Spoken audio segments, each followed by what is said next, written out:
O Senhor esteja convosco. Proclamação do Evangelho de Jesus Cristo, segundo Mateus. Naquele tempo, disse Jesus aos seus discípulos: em vosso caminho anunciai, o reino dos céus está próximo. Curai os doentes, ressuscitai os mortos, purificai os leprosos, expulsai os demônios, não leveis ouro, nem prata, nem dinheiro nos vossos cintos, nem sacola para o caminho, nem duas túnicas, nem sandálias, nem bastão, porque o operário tem direito ao seu salário. Em qualquer cidade ou povoado onde entrardes, informai-vos para saber quem ali seja digno. Hospedai-vos com ele até a vossa partida. Ao entrardes numa casa, saudai-a. Se a casa for digna, desce sobre ela a vossa paz. Se não for digna, volte para vós a vossa paz. Se alguém não vos receber, nem escutar a vossa palavra, saí daquela casa ou daquela cidade e sacudi a poeira dos vossos pés. Em verdade eu vos digo, as cidades de Sodoma e Gomorra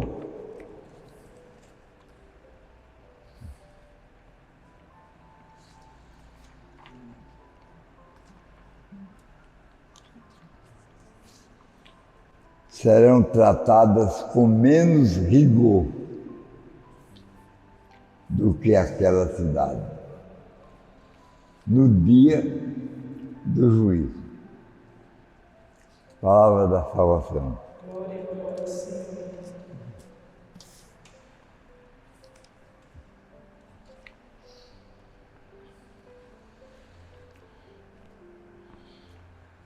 Meus irmãos,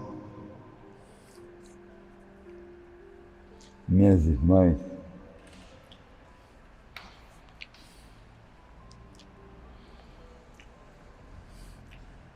eu costumo dizer que no canto de Maria,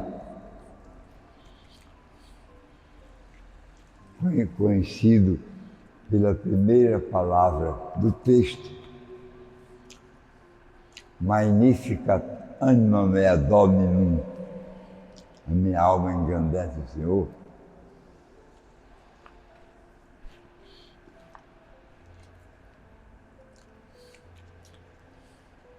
Em tempos mais passados, as músicas não tinham título. Um título específico. Os títulos eram tirados das 3 primeiras palavras do texto. Assim vem as encíclicas dos papas, os documentos em geral. Não tem título próprio. O título é tirado dentre as 3 primeiras palavras do texto, do início do texto. Como Maria começou, Magnificat, engrandece, Anima mea, a minha alma, Dominum, o Senhor, então passou a ser chamado de Magnificat, que é a primeira palavra. Ali, no contexto, vem sempre uma tradução que troca o termo humilhação pelo termo humildade. Ele olhou para a humildade da sua serva. Doravante todas as gerações me chamarão bem-aventurado. Ele olhou para a humildade. Humildade é uma virtude, não é um desengano. Para Deus recuperar. Não. Ele olhou para a humilhação da sua serva. A mesma palavra que está aqui na oração do dia de hoje. Ó Deus, que pela humilhação do vosso filho, não é humildade, é humilhação, passar da divindade para a humanidade, é humilhação.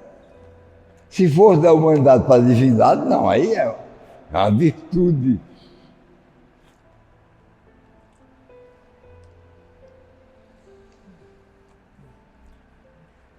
Ora, se foi dito isso com Jesus, imagine Maria.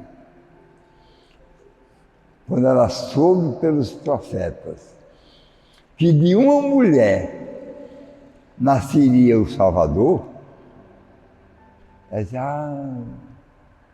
passei batido. Porque ela tinha feito um juramento, criança ainda, no templo de Jerusalém, de não se casar. Então não podia ter o filho.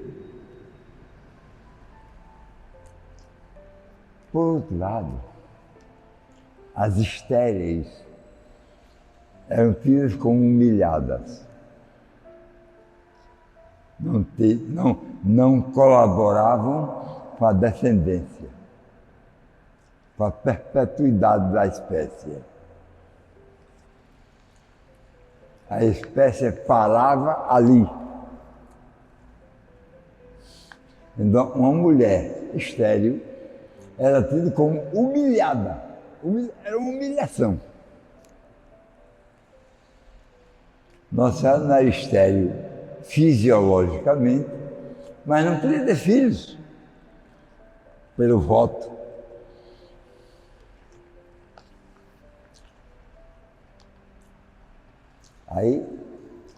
E ele olhou para a humilhação, que era não poder ter filho. Era tido como humilhação. E como hoje, está aqui na oração, ó Deus, que pela humilhação do vosso Filho reergueste o mundo, está certo. A mesma palavra, humilhação, deve estar no Magníficat, e não humildade.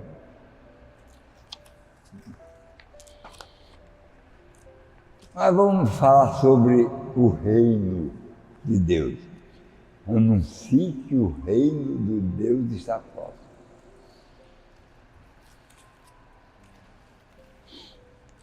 É que o reino de Deus tem um Pai.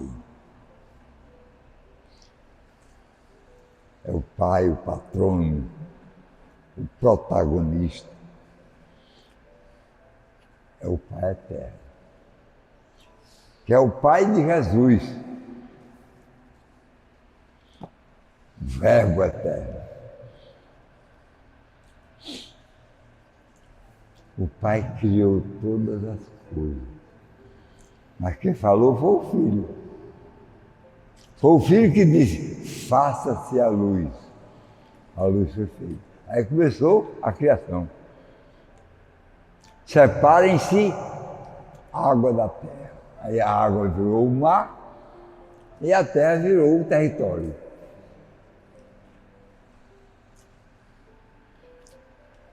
A noite e o dia. Os répteis e os voadores. No final de tudo, agora, façamos o homem. E usou o verbo no plural. Façamos. Faça-se, separe-se, aconteça. Impessoalmente. Agora veio pessoalmente. Agora, façamos, em plural, o homem, a nossa, não a minha. Tudo no plural. A nossa imagem e semelhança. Então, aí ele passou a ser o Pai, não somente de Jesus, mas o Pai de toda a criação. Tendo o privilégio, o ser humano, a nossa imagem e semelhança. Porque a gente já viu que é muito mais do que isso. Quase como um Deus. Pouco menor do que um Deus.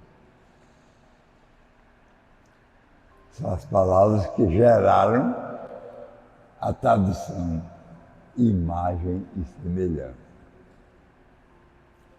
As palavras usadas em hebraico significam quase como um de nós, pouco menor do que um Deus. Esse foi o contexto do façamos a nossa imagem e semelhança, quase como um de nós, pouco menor do que um Deus. E aí gera-se o ambiente da família. Veja que no Pai Nosso, a oração que for a representação de como deve se rezar. Pai Nosso,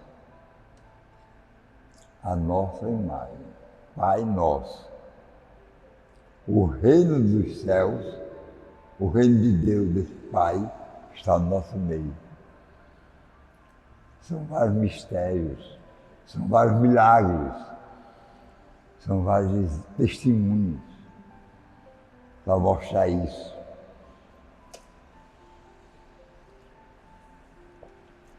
Eu trouxe uma verdade que não é minha. A verdade é do meu Pai, disse Jesus. Eu não faço as coisas por mim mesmo. Eu faço as coisas em obediência ao Pai.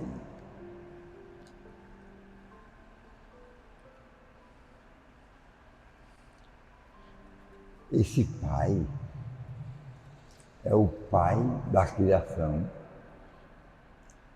e é o Pai da redenção, da salvação.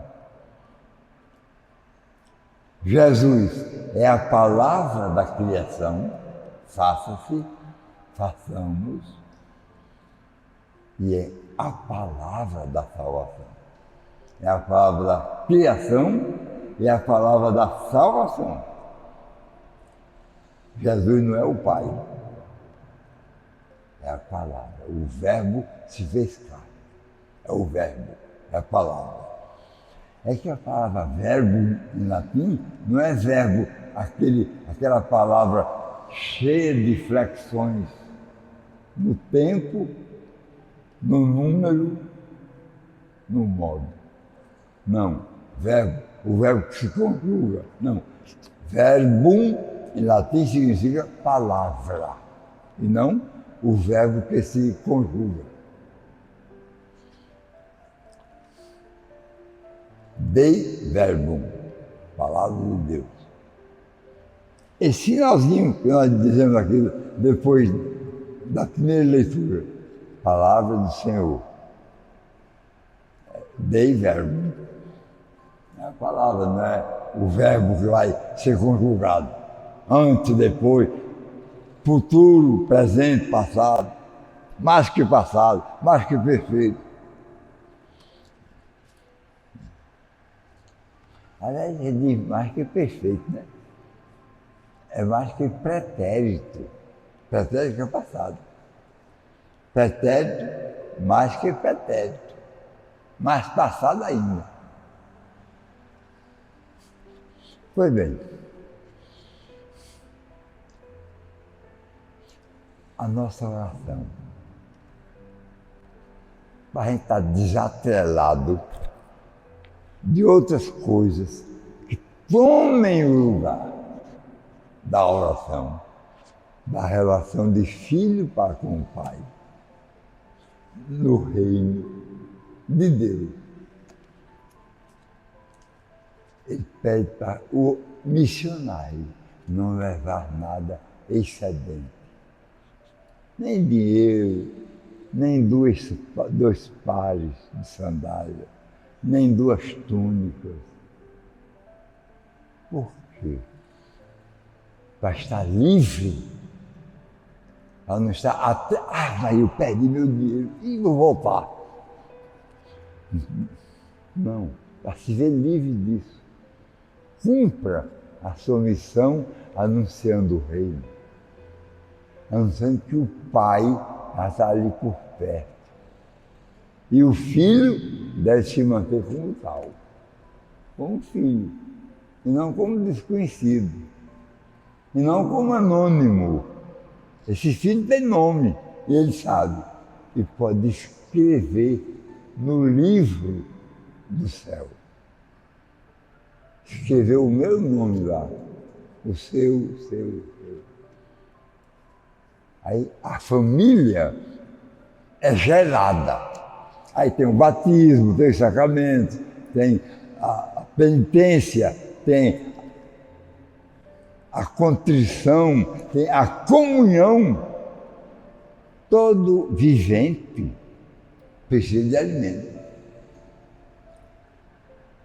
Às vezes o alimento basta ser da padaria e já serve. Às vezes o alimento tem que ser o alimento pão sem ázimo, pão amargo. Por que pão sem ázimo? Porque para lembrar o quanto aquele povo preso no Egito sofreu. Sofreu muito. Não só o trabalho forçado, escravo, mas sofreu a angústia do pouco alimento, do alimento sem substância alimentícia, do alimento sem sabor, o alimento da penitência. Então, as ervas amargas eram comuns ainda hoje na celebração da Páscoa do judeu. Erva amarga. Que a erva amarga dá mais fome. Porque o amargo prolifera o suco gástrico. E o suco gástrico consome o alimento que já foi alimentado. Já foi consumido. Gasta mais rápido. A fome chega logo. E não tem mais alimento. É um sofrimento constante. E para lembrar esse sofrimento pelo qual passou Jesus também, até sede ele teve, ele não teve água para beber, na cruz, sítio, estou com sede. Ensoparam uma esponja cheia de vinagre. E ainda botaram fel amargo. com uma vara, na ponta da vara uma esponja ensopada de vinagre, para dar água a Jesus. Ele rejeitou, virou o rosto para o outro lado.